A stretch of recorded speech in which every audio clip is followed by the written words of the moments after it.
High friends, welcome back to my new vlog. आज मी कोथिंबीर वडी बनवणार आहे. त्यासाठी मी कोथिंबीर स्वच्छ धुवून कापून घेतले. ती आता थोडी कढईत परतवून घेते. फक्त बघा, कोथिंबीर चांगली परतून झाले. आता पुढची तयारी करून घेऊ. आता ह्या कोथिंबीरला मी एका वाडग्यामध्ये काढून ठेवलं आहे आणि त्यात मी हा आला लसूण ठेचून घेतलेला आहे, तो टाकते. त्यात आला लसूण आणि जिरा आणि ओवा टाकला आहे, ठेचून घेतलं आहे. आता हा ह्याच्यामध्ये टाकून घेते.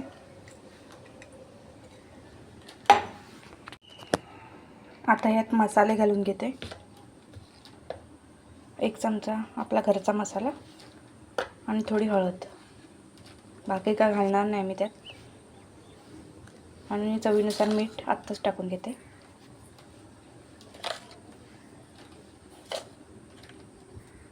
आणि ह्याला मिक्स करून घेते. आता सुकाच असा मिक्स करून घेते. आता यामध्ये थोडा बेसन आणि भाकरीचा पीठ घालणार आहे, तांदळाचा. किती लागेल तेवढा बेसन घ्यायचा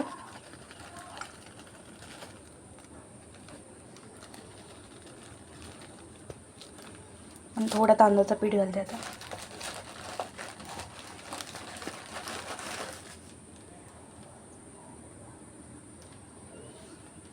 जास्त नाही घालणार. आता ह्याला मिक्स करून घेते. आता थोडा थोडा पाणी टाकून ह्याला मळून घेते. ह्याचा गोळा बनवून घेते एक. आता ह्याचा गोळा मळून थापून घेतला आहे चाळणीत. आता ह्याला स्टीम करून घेते आणि मग तुम्हाला दाखवते. बघा, आता स्टीम करून घेतलं आहे मी.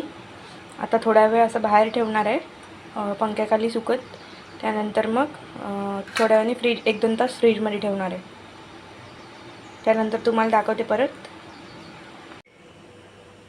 हे बघा, वडीला फ्रीजमध्ये ठेवलेली होती मी थंड करण्यासाठी. आणि त्याचे वड्या पाडून घेते छोट्या छोट्या. हे बघा, मी सगळे वड्यांना कापून घेतले, छोटे छोटे तुकडे करून घेतले त्यांचे. आणि आता मी यांना तळून घेणार आहे. आता मी ह्यांना वड्यांना तळायला सुरुवात केले. आता एक बाजू पूर्ण. आता वड्यांना मी तळायला सुरुवात केले. आता एक बाजू फ्राय झाली की दुसरी बाजू पलटून घेते फ्राय करण्यासाठी. अशा सगळ्या वड्या करून घेते मी. आता वडीची एक बाजू चांगली भाजून झाले. आता पलटून घेते मी एक एक.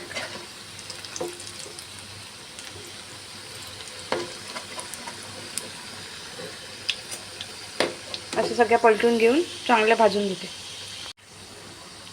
मस्त वड्या दोन्ही बाजूने फ्राय झालेल्या आहेत. आता त्यांना काढून घेते.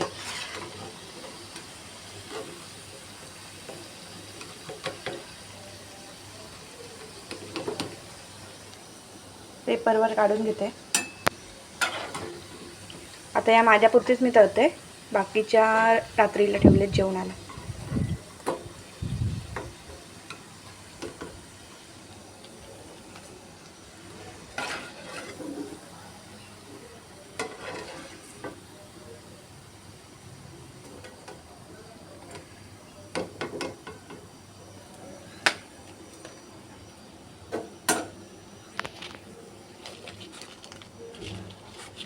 आता थंड झाला की सर्व करून घेते. बघा, आपली कोथिंबीर वडी चांगली खुसखुशीत झाले मस्त. आणि माझी सोपी रेसिपी कशी वाटली नक्की सांगा मला. कोथिंबीर वडी एकदम सोप्या पद्धतीने केली आहे मी, फक्त घरातल्या साहित्यातून. बघा, आपल्या वड्या मस्त खुसखुशीत कुरकुरीत झाल्यात. खायला पण मस्त लागतात, चव पण.